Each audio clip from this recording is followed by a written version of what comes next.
Another thing that is captured in 100% permanent total status is VA pay for dependents.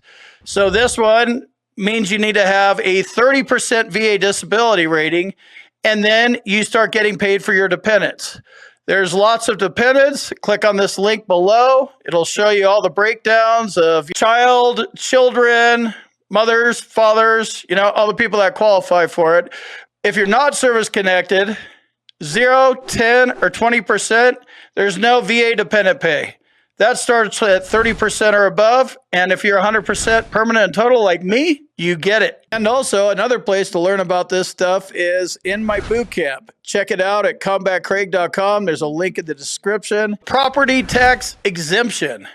This varies from state to state. It's literally different in all states. I wish this would be a federal thing. But, I'm out here in Idaho and I'm not paying property taxes. So it's working for me. But, it really depends on the circumstance, but I get it. If you live in a more expensive state, probably not going to work as well. If you live in a place like Wyoming, Idaho, you name them, not the East Coast or the West Coast.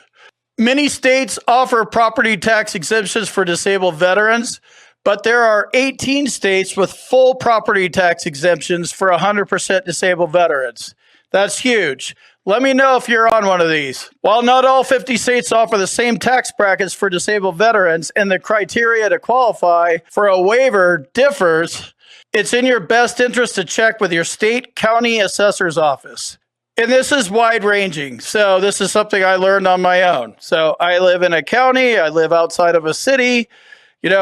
I had to go find out what's going on with my county assessor. Good thing I live in a very non-populated area. If that's the word. Unpopulated, non-populated.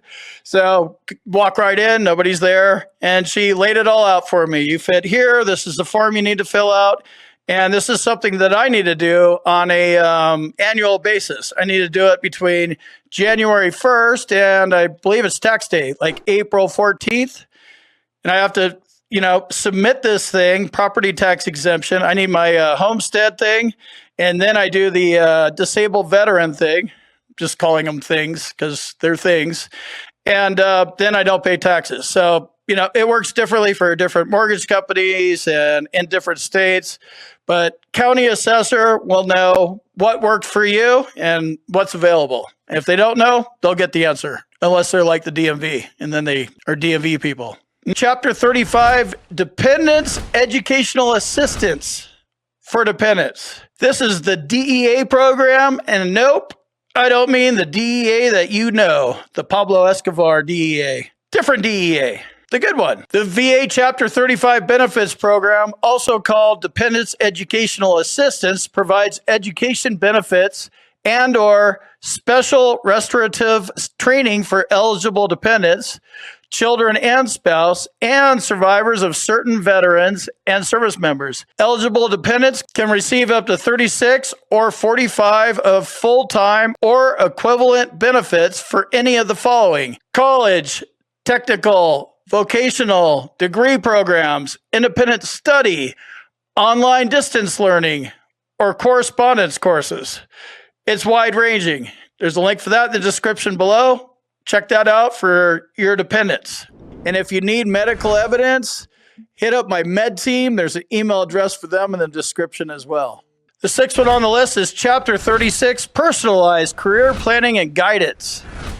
As the dependent family member of a service member or veteran with a service-connected disability, you might be able to get this educational and career counseling benefit through Personalized Career Planning and Guidance, aka Chapter 36 program. If you meet both of these requirements, number one, you're the dependent of a veteran, and number two, you're eligible for certain VA education benefits. CHAMP VA Health Insurance for Dependents. CHAMP VA stands for Civilian Health and Medical Program of the Department of Veterans Affairs. CHAMP VA. It's a health insurance benefits program in which the Department of Veterans Affairs shares the cost of certain healthcare services and supplies with eligible beneficiaries. Generally, Champ VA covers the cost of most healthcare services and supplies that are medically necessary for your dependents that qualify. In a nutshell, if you're 100% PNT, your dependents probably qualify for completely free civilian healthcare. That's the bottom line. There's a link in the description. Check it out. Make sure, you're not outside of it, but that's basically what it is. Dependents covered.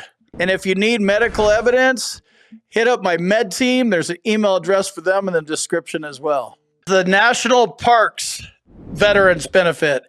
So this one's good. And I was a little confused on this initially when I got my National Parks card, and I decided to go venture out to national parks, but now I live by one about 2 hours away from Yellowstone.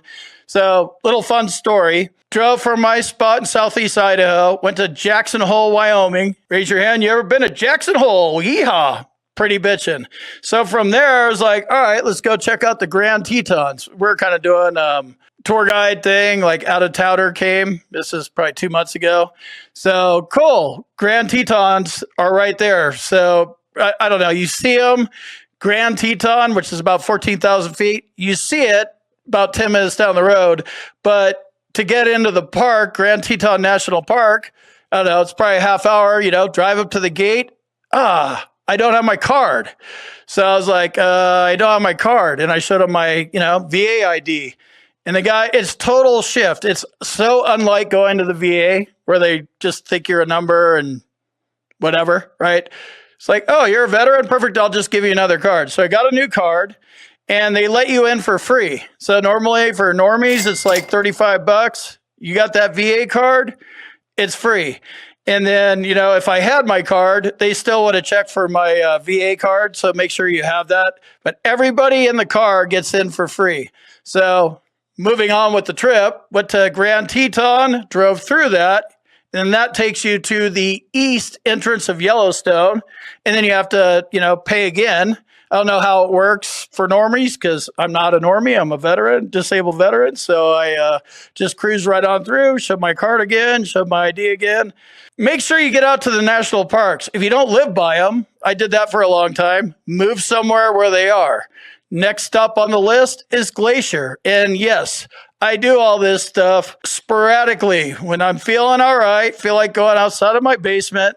Sometimes I'll hop in the car, go for a drive, but not during the summer. So that's my list of my top 10 veterans benefits for 100% PNT disabled veterans. Some of you may not. Take this information and go get paid. Thanks for joining me, and I'll see you in the next video.